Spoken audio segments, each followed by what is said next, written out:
नमस्कार बच्चों, कैसे हैं आप सब। आशा करती हूँ आप सभी अच्छे होंगे, स्वस्थ होंगे, खुश होंगे और अपनी पढ़ाई भी अच्छे से कर रहे होंगे। जैसा कि आप सभी जानते हैं, मैं हूँ आपकी हिंदी की अध्यापिका और मैं स्वागत करती हूँ आप सभी का आईसीटी वर्चुअल क्लासरूम में। और आज हम यहाँ पर एकत्रित हुए हैं पढ़ने के लिए क्लास 10th की हिंदी।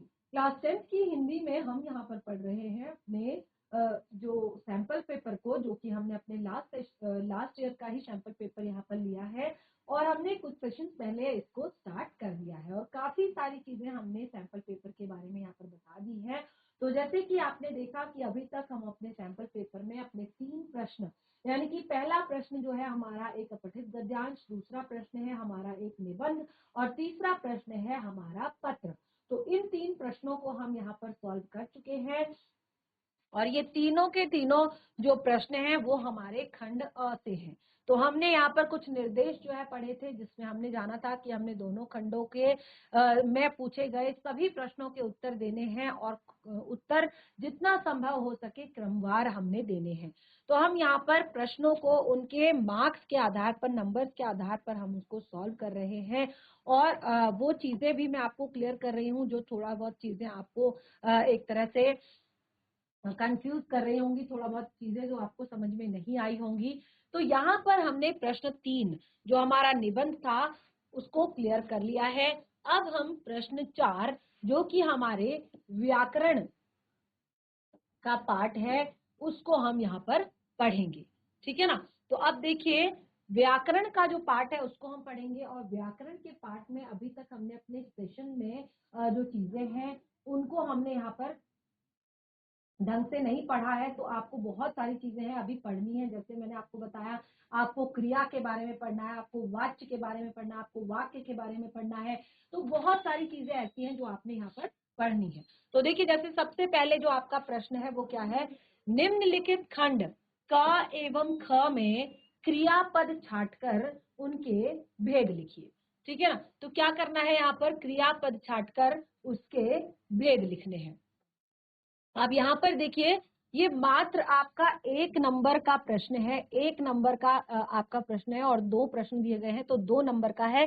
लेकिन अब आप सोचिए कि अगर 2 नंबर आपका ये है, 2 नंबर आपका ये है, 2 नंबर फिर आपका नीचे है, तो अगर आप इनको कहीं पर भी छोटी सी मिस्टेक अगर यहाँ पर करते हैं, छोटी सी गलती यदि आप करते हैं, तो आपका पूरा का पूरा जो 1 नंबर है वो आपका चला जाता है, पूरा 1 नंबर जो है आपका वो गलत हो जाता है।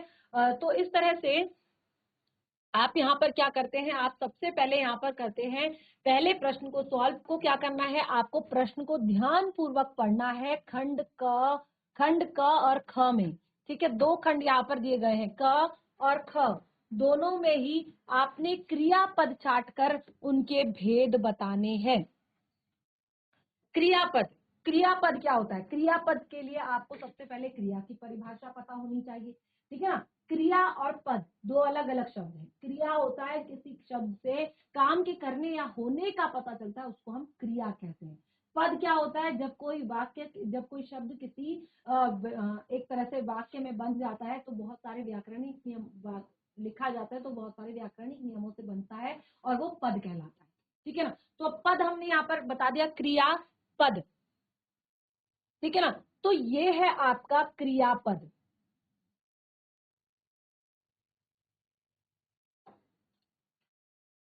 अब देखिए, क्रियापद छांटकर उसका भेद आपने लिखना है। क्रियापद तो आपको पता चल गया है, मैं फुटबॉल खेलता हूं, मैं फुटबॉल खेलता हूं। तो अगर यहाँ पर आपको क्रियापद छांटने में क्या होता है कि हमसे पूछा जाता है कि जहां पर हमें क्रिया प्रश्न पूछने पर उसका उत्तर मिल जाए तो आपको उसके भेद पता होने चाहिए, क्रिया के कितने भेद होते हैं। ठीक है ना। तो क्रिया के जो भेद है, मुख्य रूप से हम यहाँ पर 2 भेदों को पढ़ते हैं, सकर्मक क्रिया और अकर्मक क्रिया। यानी कि आपका सकर्मक क्रिया है या अकर्मक क्रिया है, ऐसे तो एक कर्मक क्रिया भी होती है, द्विकर्मक क्रिया भी होती है। ठीक है ना। लेकिन जो मुख्य रूप से जानी जाती है, पढ़ी जाती है, उसको हम कहते हैं सकर्मक क्रिया और अकर्मक क्रिया। सकर्मक क्रिया, यहाँ पर कर्म उपस्थित होता है उसको सकर्मक क्रिया कहते हैं। अकर्मक क्रिया जहाँ पर कर्म उपस्थित नहीं होता है उसको अकर्मक क्रिया कहते हैं। यानी कि आप इन दोनों की पहचान कैसे कर सकते हैं, जहां पर आपको प्रश्न करने पर उत्तर मिल जाता है तुरंत, तो उसको आप कहते हैं सकर्मक क्रिया। जहां पर प्रश्न करने पर आपको उत्तर नहीं मिलता उसको आप अकर्मक क्रिया कहते हैं। मैं फुटबॉल खेलता हूं, ठीक है ना। अब आप यहां पर क्या कहेंगे, मैं फुटबॉल खेलता हूं। फुटबॉल क्या है आपका, कर्म है, ठीक है ना। फुटबॉल क्या है आपका, कर्म है, तो ये आपकी सकर्मक क्रिया है, ठीक है ना। ये क्या है, आपकी सकर्मक क्रिया है। इसी तरह से वह कक्षा में पढ़ रहा था, ठीक है ना, वह कक्षा में पढ़ रहा था। इसको आप जरा सा घर पर एक बार पढ़िए और इसको आप लिख कर लाइए। ये आपको मैं बताऊंगी, देखिए कैसे होगा। अगर आप थोड़ा सा दिमाग लगाएंगे, थोड़ा सा आप सोचेंगे, घर पर आप देखेंगे, अगर आपको चीजें समझ में नहीं आएंगी तो आप नेक्स्ट सेशन में और भी इंटरेस्ट के साथ पढ़ेंगे, क्योंकि यदि पढ़कर आएंगे, लिख कर लाएंगे घर से, तो ज्यादा आपको अच्छे से समझ में आएगा। एक मैंने आपको क्लियर कर दिया और दोनों चीजें मैंने आपको बता भी दी कि सकर्मक क्या होता है और अकर्मक क्या होता है, ठीक है ना। तो इसको आप खुद से करेंगे। अगला है ग और घ में यथा निर्देश। यथा निर्देश क्या होता है, जो आपको वाक्य के आगे निर्देश दिए गए हैं, यानी कि वाक्य के आगे जो आपसे कहा गया है करने के लिए वो आपने करना है ख, ग और घ में, ठीक है ना। यहां आपको यथा निर्देश उत्तर देना है। ईश्वर सर्वव्यापी है, ईश्वर सर्वव्यापी है अर्थात वह सब जगह मौजूद है। ईश्वर सर्वव्यापी है अर्थात वह सब जगह मौजूद है। समुच्चय बोधक शब्द क्या होते हैं, समुच्चय बोधक शब्द। अब देखिए इसके लिए आपको क्लास 9th में या क्लास आपने इससे छोटी क्लासेस में हमने शब्द विचार टॉपिक पढ़ा है, शब्दों के प्रकार हमने पढ़े हैं, शब्दों के टाइप्स हमने पढ़े कि कितने प्रकार के होते हैं, अर्थ के आधार पर, रचना के आधार पर, तकनीक के आधार पर, व्याकरणिक विवेचन के आधार पर, ठीक है ना, और उत्पत्ति के आधार पर। तो बहुत सारे टाइप के हमने शब्द पढ़े हैं, उसमें ही एक शब्द होते हैं समुच्चय बोधक शब्द। समुच्चय बोधक शब्द क्या होते हैं, जो आपके वाक्यांशों को, उपवाक्यों को आपस में जोड़ने का काम करते हैं, समुच्चय बनाते हैं, उनका समूह बनाते हैं। तो हमने कहा ईश्वर सर्वव्यापी है अर्थात वह सब जगह मौजूद है। तो यहां पर क्या है, अर्थात ये क्या है आपका समुच्चय बोधक शब्द है, वो इन दोनों वाक्यों को आपस में जोड़ रहा है, ठीक है ना। इसी तरह से अगला है शाबाश, तुमने महत्वपूर्ण कार्य किया। शाबाश, तुमने महत्वपूर्ण कार्य किया। अब देखिए यहां पर क्या कहा है कि शाबाश तुमने महत्वपूर्ण कार्य किया। अब यहाँ पर जो शाबाश, जो आपका जो शब्द है यहाँ पर, जो पूरा का पूरा वाक्य, इसमें से आपको विस्मयादि बोधक शब्दों को छांटकर क्या बताना है आपने, यहाँ पर विस्मयादि बोधक शब्द को छांटकर बताना है। विस्मयादि बोधक शब्द क्या होते हैं ये भी मैंने आपको शब्द विचार जो हमारा टॉपिक था उसमें डिटेल में बताया है। फिर से अगर आप यदि कहेंगे, क्लास 10th में तो हमने क्लियर नहीं किया है अभी, लेकिन क्लास 9th में हमने बहुत अच्छे से इसे पढ़ा था। तो विस्मयादि बोधक में आप क्या करते हैं, जो विस्मय, शोक, हर्ष, दुख, आशीर्वाद, आज्ञा आदि, ये जो सारे शब्द होते हैं ये क्या होते हैं, विस्मयादि बोधक होते हैं। और इनकी एक पहचान होती है कि जो भी विस्मयादि बोधक शब्द होगा उसके आगे विस्मय सूचक चिन्ह लगा हुआ होगा, ठीक है ना। जो भी आपका विस्मयादि बोधक शब्द होगा उसके आगे इस तरह से विस्मय सूचक चिन्ह,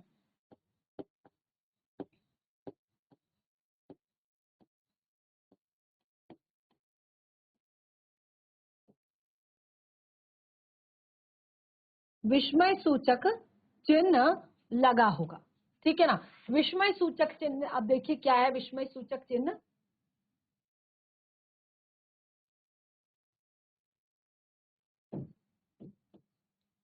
ये है आपका विस्मय सूचक चिन्ह। यानी कि जहां पर भी आपको विस्मय से जुड़ा हुआ शब्द ढूंढना है तो आप देखेंगे वहां पर आपको विस्मय सूचक चिन्ह दिखाई देगा और आप तुरंत बता देंगे कि आपका विस्मय यादि बोधक शब्द कौन सा है। विस्मयादि बोधक शब्द आपका कौन सा है। शाबाश, तुमने महत्वपूर्ण कार्य किया। तो यहाँ पर शाबाश शब्द जो है वो क्या है, आपका विस्मयादि बोधक शब्द है। तो जैसे मैंने बताया ये जो है आपके शब्दों के प्रकार हैं। तो शब्दों के प्रकार मैंने आपको बताया बहुत सारे तरह से किए जाते हैं, जैसे अर्थ के आधार पर, तकनीक के आधार पर, रचना के आधार पर, उत्पत्ति के आधार पर, व्याकरणिक विवेचन के आधार पर। अब देखिए जो आपका रचना के सबसे पहले अर्थ के आधार पर होता है, उसमें आपका एकार्थी शब्द, अनेकार्थी शब्द, विलोम शब्द, पर्यायवाची शब्द, ये सारे शब्द आ जाते हैं। तकनीकी शब्द में आपके आते हैं जो आपका प्रयोग की दृष्टि से तकनीकी शब्द, अर्ध तकनीकी शब्द, ठीक है। उत्पत्ति की दृष्टि से आपके तत्सम शब्द, तद्भव शब्द, देशज शब्द, विदेशी शब्द, ठीक है ना, ये 4 तरह के शब्द। और आपका रचना की दृष्टि से यौगिक शब्द, योग रूढ़ शब्द, रूढ़ शब्द, ये 3 तरह के शब्द। उसके बाद आपके व्याकरणिक विवेचन की दृष्टि से 8 प्रकार के शब्द होते हैं, संज्ञा, सर्वनाम, क्रिया, क्रिया विशेषण, संबंध बोधक, समुच्चय बोधक, विस्मयादि बोधक, ठीक है ना। ये आपके टोटल जो है 8 प्रकार होते हैं व्याकरणिक विवेचन के आधार पर।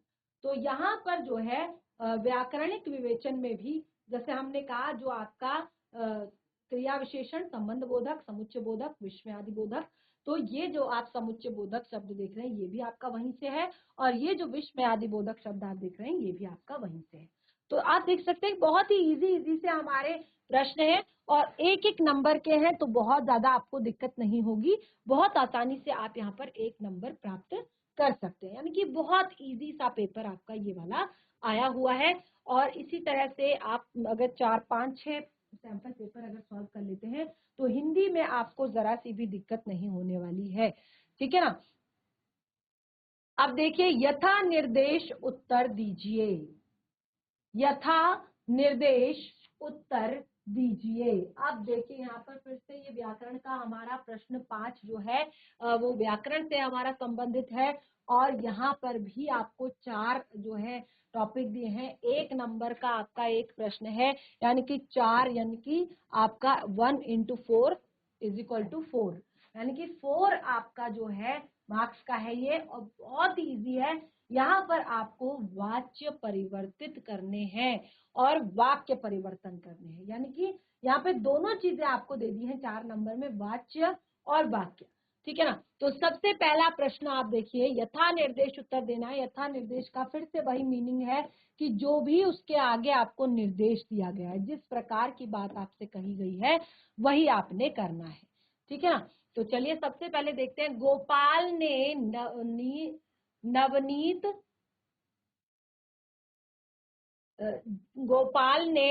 नवनीत खाया। आप देखिए इसको कर्म वाच्य में बदलना है, ठीक है ना। अब कर्म वाच्य क्या होता है, पहले तो वाच्य किसे कहते हैं, वाच्य कितने प्रकार के होते हैं ये आपको जानना होगा, ठीक है ना। फिर वाच्यों को परिवर्तित कैसे करते हैं, ठीक है। अब वाच्य क्या होता है कि जो भी वाच्य कहलाता है किसी भी वाक्य में बोलने का विषय जो होता है, ठीक है ना, उसको क्या कहते हैं, वाच्य कहते हैं। यदि वाक्य में बोलने का विषय कर्ता है तो उसे कृतवाच्य कहते हैं। यदि वाक्य में बोलने का विषय कर्म है तो उसे कर्मवाच्य कहते हैं। यदि वाक्य में बोलने का विषय भाव है तो उसे भाववाच्य कहते हैं। तो वाच्य आपके 3 तरह के होते हैं, कृतवाच्य, कर्मवाच्य और भाववाच्य। और जहां पर कर्ता की प्रधानता होती है कर्मवाच्य, जहां पर कृतवाच्य, जहां पर कर्म की प्रधानता होती है कर्मवाच्य, जहां पर ना तो कर्ता प्रधान होता है ना कर्म प्रधान होता है, जहां पर भाव प्रधान होता है उसे भाववाच्य कहते हैं। तो 3 प्रकार के वाच्य, वाच्य की परिभाषा भी क्लियर कर दी मैंने आपको, वाच्य के जो आपके प्रकार हैं वो भी मैंने आपको बता दिए। अब आता है वाच्य परिवर्तन, कैसे वाच्यों को परिवर्तित किया जाता है, कैसे कर्मवाच्य कृतवाच्य से कर्मवाच्य बनाया जाता है, कैसे कर्मवाच्य से कृतवाच्य बनाया जाता है, कैसे कर्मवाच्य से भाववाच्य बनाया जाता है। तो ये आपका वाच्य परिवर्तन कहलाता है। और ये क्लास 10th में सबसे महत्वपूर्ण टॉपिक है व्याकरण का। आप देखेंगे बहुत ही कम पार्ट आया हुआ है, लेकिन जो आया हुआ है वो बहुत महत्वपूर्ण आया हुआ है एग्जाम में। जैसे सबसे पहले आप देखिए कृतवाच्य, ठीक है ना, कृतवाच्य में बदलिए, पहला कर्मवाच्य में बदलिए, ठीक है। कर्मवाच्य में आपने बदलना है। कर्मवाच्य में बदलने के लिए कुछ नियम होते हैं कि जैसे आपका जो कर्ता होता है, ठीक है ना। उसके बाद कर्ता के बाद से या द्वारा या के द्वारा लगाया जाता है। ठीक है ना। तो कर्मवाच्य में बदलने के लिए क्या किया जाता है, से, द्वारा या के द्वारा लगाया जाता है। किसके बाद, कर्ता के बाद, उसको कर्मवाच्य में बदला जाए। गोपाल ने नवनीत खाया। अब देखिए यहाँ पे जो गोपाल है वो क्या है, कर्ता है, और यहाँ पर आप देख सकते हैं कर्ता कारक का प्रयोग हुआ है, गोपाल ने। तो अब हमें इसको हटाकर यहाँ पे कर्म कारक लगाना है। ठीक है ना, हमें क्या करना है, कर्म कारक का प्रयोग करना है, कर्म को प्रधानता हमने देनी है। तो हम कहेंगे गोपाल के द्वारा नवनीत को खाया गया। ठीक है ना, गोपाल के द्वारा नवनीत को खाया गया या गोपाल द्वारा नवनीत खाया गया। ठीक है ना, तो इस तरह से ये बन जाएगा आपका कर्म वाच्य, यानी कि वहां पर फिर गोपाल की प्रधानता ना होकर नवनीत की प्रधानता बढ़ जाएगी, और जहां पर जो है कर्म प्रधान होगा उसको कर्मवाच्य कहेंगे। अब जैसे हमने कहा राम के द्वारा धनुष तोड़ा गया, राम के द्वारा धनुष तोड़ा गया, तो इसको हमने बदलना है कृतवाच्य में। कृतवाच्य क्या होता है, जहां पर कर्ता की प्रधानता होती है। राम के द्वारा धनुष तोड़ा गया, यहाँ पर प्रधानता किसकी है, धनुष की है, यानी कि कर्म की प्रधानता है। लेकिन इसको हमने क्या करना है, कृतवाच्य में बदलना है, यानी कि हमें कर्ता को प्रधान बनाना है। तो राम ने धनुष तोड़ा, क्या बनेगा सेंटेंस, राम ने धनुष तोड़ा। ठीक है, तो यहाँ पर सीधे सीधे कर्ता कौन हो गया, राम हो गए। ठीक है ना। माली फूल उगाता है, रचना की दृष्टि से वाक्य का प्रकार लिखिए। माली फूल उगाता है, माली फूल उगाता है, रचना की दृष्टि से वाक्य के 3 भेद होते हैं, सरल वाक्य, संयुक्त वाक्य, मिश्र वाक्य। ठीक है ना, रचना की दृष्टि से वाक्य के कितने भेद होते हैं, 3 भेद होते हैं, सरल वाक्य, संयुक्त वाक्य, मिश्र वाक्य। अब आपको बताना है कि इसमें कौन सा भेद है। माली फूल उगाता है रचना की दृष्टि से, तो ये है आपका सरल वाक्य। क्या है आपका सरल वाक्य। ठीक है ना। अब देखिए वाक्य में अगला, यदि तुम परिश्रम करते तो प्रथम श्रेणी में उत्तीर्ण होते। यदि तुम परिश्रम करते तो प्रथम श्रेणी में उत्तीर्ण होते। रचना की दृष्टि से वाक्य का प्रकार बताइए। ठीक है ना, यदि तुम परिश्रम करते तो अवश्य उत्तीर्ण होते। तो ये कौन सा वाक्य है रचना की दृष्टि से, कौन बताएगा मुझे, रचना की दृष्टि से ये कौन सा वाक्य है। रचना की दृष्टि से मैंने 3 तरह के वाक्य आपको बताए, सरल वाक्य, संयुक्त वाक्य, मिश्र वाक्य। ठीक है ना, सरल वाक्य और संयुक्त वाक्य। ठीक है, संयुक्त वाक्य क्या होते हैं, जो क्या करते हैं, आपको जोड़ने का काम करते हैं। यदि तुम परिश्रम करते तो अवश्य सफल होते।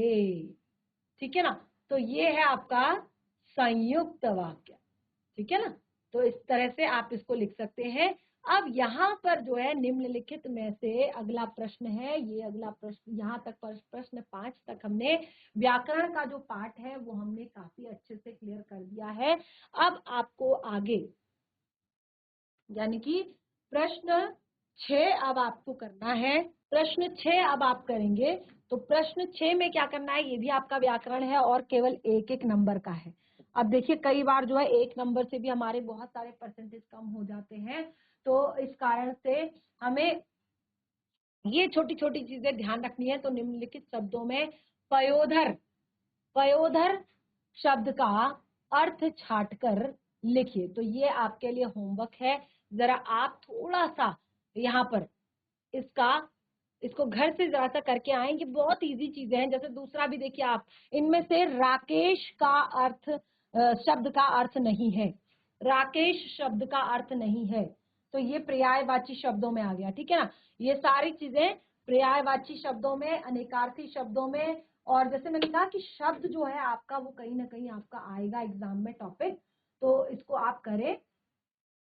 जैसे मैंने यहाँ पर आपको बताया कि पहले भी शब्दों से जुड़े हुए पहले भी यहाँ पर 2-3 प्रश्न आए हैं, तो ये बहुत ही इजी से, आसान से ये आपके प्रश्न, ये आपके लिए होमवर्क हैं। 2 प्रश्न हैं 1-1 नंबर के। एक है पयोधर शब्द का अर्थ छाट कर लिखिए, और दूसरा शब्द है राकेश का अर्थ कौन सा नहीं है। 4 ऑप्शन दिए हैं, चारों में से एक ही शब्द ऐसा होगा जो राकेश का अर्थ नहीं होगा, ठीक है ना। तो मुझे पता है बहुत ही ज्यादा इजी है दोनों ही प्रश्न, तो अब आपके लिए ये होमवर्क है, इनको आप कोशिश करें करने की। अब हम प्रश्न 7 की तरफ आगे बढ़ते हैं, यानी कि यहाँ पर आपका जो प्रश्न 6 तक का जो आपका टॉपिक था वो आपका पूरा का पूरा व्याकरण से संबंधित था। यानी कि इससे पहले जो हमने सबसे पहला जो हमने प्रश्न आपका पढ़ा, वो हमने पढ़ा आपका अपठित गद्यांश, उसके बाद आपका निबंध, उसके बाद आपका पत्र, उसके बाद आपका व्याकरण से जुड़ा हुआ पाठ।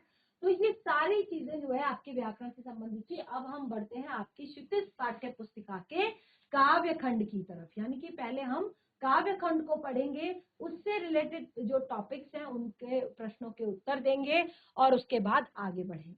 तो प्रश्न 7 ध्यान से समझिएगा, मात्र 3 प्रश्नों में से, ठीक है ना, 3 प्रश्न है यहाँ पर। जो 3 प्रश्न है उनमें से केवल आपने 2 प्रश्नों के उत्तर देने हैं, और एक प्रश्न आपका 2 नंबर का है, यानी कि एक काव्यांश आपका 4 नंबर का है।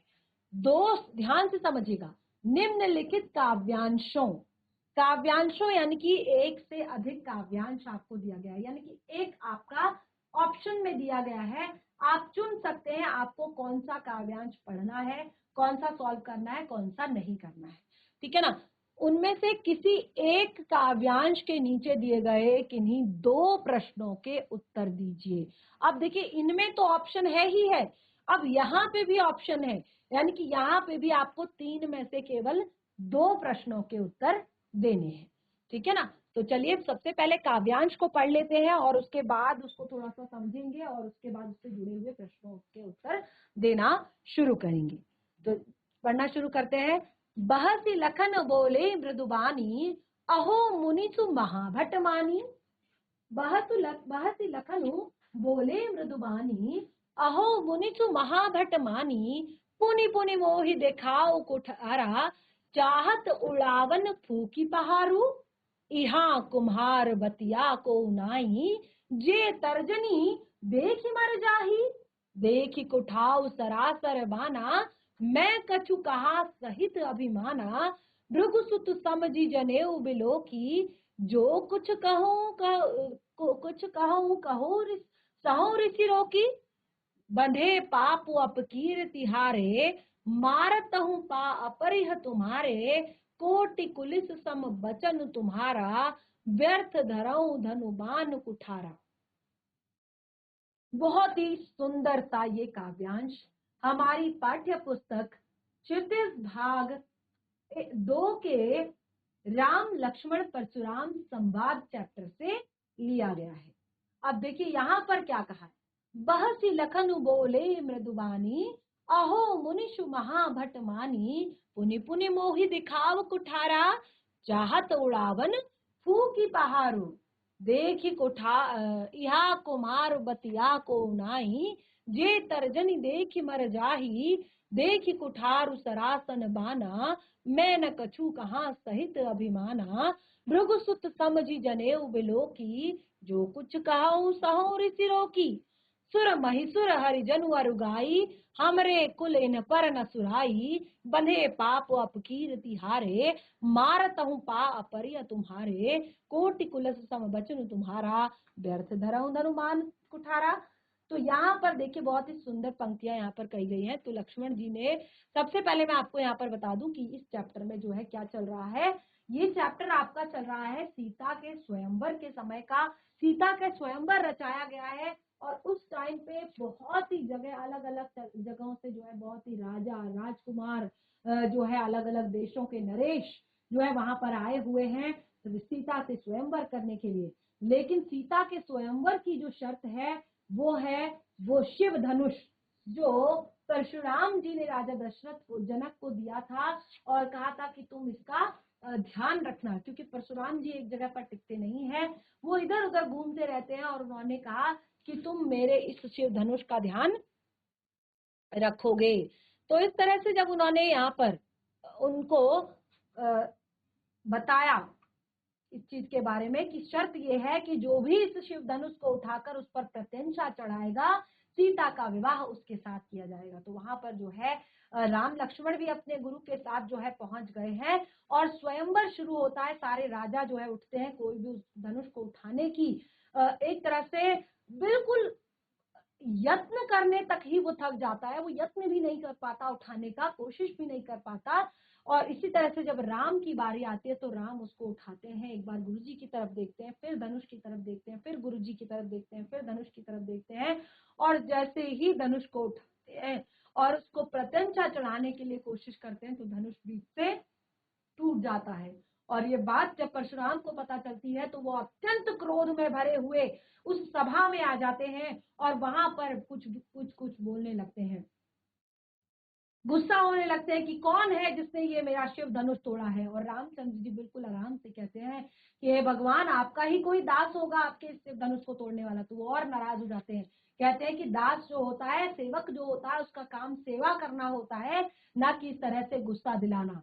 तो फिर जो है उनकी बहुत सारी कड़वी कड़वी बातें सुनकर बहसी लखन बोले मृदुवानी।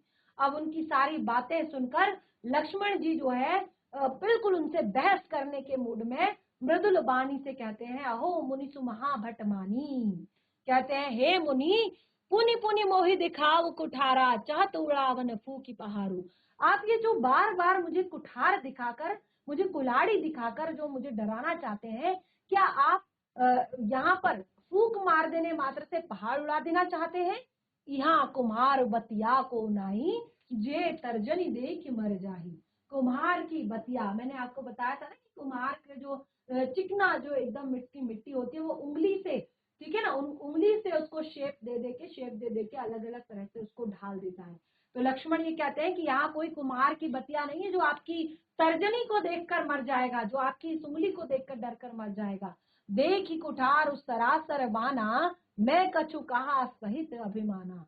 कि आपका ये कुठार देखकर, आपका ये कुल्हाड़ी देखकर मैं कुछ जो, और आपकी बातें सुनकर मैं आपको, और आप भृगुसुत तमुज जनेऊ बिलो की, मैंने आपके हाथ में जो है एक तरह से कुठार देखा और आपको बिल्कुल भृगुसुत यानी कि ऋषि पुत्र समझकर, और आपके गले में जनेऊ देखकर कुछ भी मैंने आपसे नहीं कहा। और जो कुछ कहूं सहूं ऋषि रोकी, जो आपने जो कुछ भी कहा, जो आपने बातें बनाई, जो आपने डांटा, जो आपने गुस्सा किया, उन सब के लिए को मैंने ध्यान पूर्वक सुना। सुर महिसुर हरिजन वर गाई, हमरे कुल इन पर न सुराई। और आप ये मत समझिएगा कि मैं कुछ कर नहीं सकता, जो आप बार बात पर ये कुठार मुझे दिखा रहे हैं, हल्ला जो कर रहे हैं, तो आप ये मत समझिएगा कि मैं कुछ नहीं कर सकता, क्योंकि हमारे कुल में सुर हो, महिसुर हो, हरिजन हो और गाय, इन पर जो है हाथ नहीं उठाते हैं, क्योंकि ये बंधे पाप अपकीर्ति हारे, यानी कि ऐसे लोगों की अपकीर्ति होती है। और हमरे कुल मारता हूं पा परिय तुम्हारे, नहीं तो मैं आपको तो जो है कब के जो है मार डालता, लेकिन हमारे यहाँ इन सब पर हाथ नहीं उठाते हैं। कोटि कुल सम वचन तुम्हारा, व्यर्थ धरऊं धनु बाण कुठारा। कि आपके जितने कड़वे वचन है ना, आपके तो कोई वचनों से ही मर जाएगा। आपने ये धनुष और बाण तो व्यर्थ में अपने पास रखे हुए हैं, आपके वचन ही इतने कठोर हैं, आपके वचन ही इतने कड़वे हैं कि कोई उनको सुनने मात्र से ही मर जाएगा। तो आपने ये व्यर्थ धनुष बाण जो है धारण कर रखा है। तो यहाँ पर क्या कहते हैं, लक्ष्मण जी ने परशुराम को मृदुबाणी में क्या समझाया, अब आपको समझ में आ गया होगा कि लक्ष्मण जी ने परशुराम जी को मृदुवाणी में क्या समझाया। अगला प्रश्न है, लक्ष्मण ने अपनी कुल परंपरा के बारे में क्या बताया। यहाँ कुम्हाड़ बतिया को नाई में निहित अर्थ को स्पष्ट कीजिए। 3 प्रश्न मात्र दिए गए हैं, अर्थ मैंने आपको डिटेल में समझा दिया है, चैप्टर भी बहुत अच्छे से पढ़ाया है ये वाला, और वहां पर भी डिटेल में अर्थ बताया है। तो मुझे बिल्कुल भी यहाँ पर कोई ऐसी दिक्कत नहीं है कि आप लोग इस चैप्टर के इस प्रश्नों को नहीं कर सकते हैं। आप लोग बहुत आसानी से इस चैप्टर को कर लेंगे, क्योंकि काफी अच्छे से मैंने आप लोगों को एक्सप्लेन किया है।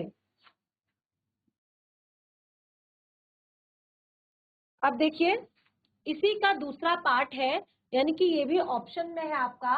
इसी का दूसरा पार्ट, मधुप गुनगुना कर कह जाता कौन कहानी यह अपनी, मुरझा कर गिर रही देखो पत्तियां आज कितनी घनी।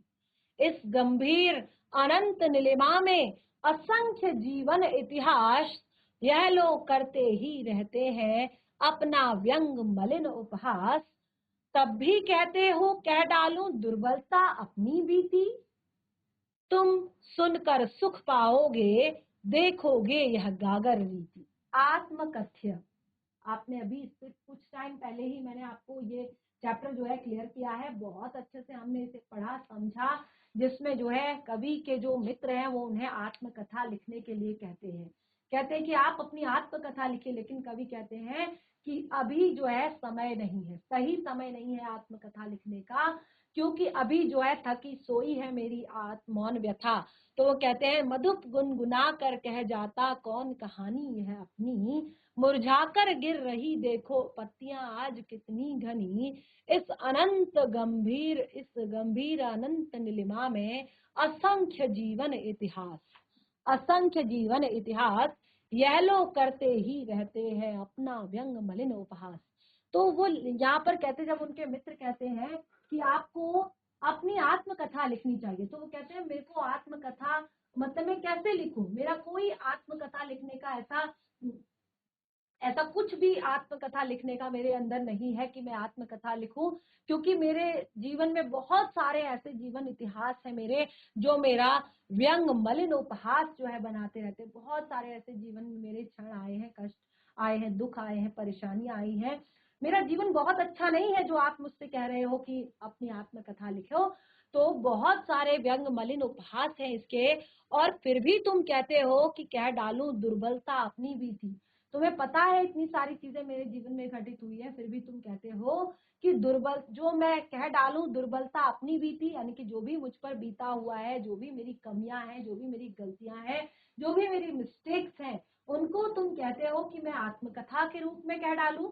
तो कहते हैं तुम सुनकर सुख पाओगे, तुम्हें तो अच्छा ही लगेगा जब देखोगे यह गागर रीति, तुम देखोगे अरे इसके अंदर तो कुछ नहीं है, इसने जीवन में कुछ भी ऐसा खास नहीं किया है, कुछ भी बहुत महत्वपूर्ण इसने जीवन में नहीं किया है, तो तुम तो सुख ही पाओगे। क्योंकि संसार में जो सभी लोग होते हैं, मैंने कहा था ना आप लोग को, मैंने पहले भी बताया था कि संसार में जो लोग होते हैं, अगर आप उनको उनके सामने अपने दुख व्यक्त करोगे, ठीक है ना, आजकल ऐसा माहौल संसार का हो गया है कि यदि हम आपके सामने दुख व्यक्त करते हैं तो क्या होता है कि सामने वाला थोड़ा सा आपके सामने जो है बिल्कुल सीरियस होने की कोशिश करेगा, लेकिन वो बाद में आपका मजाक बनाएगा, ठीक है ना।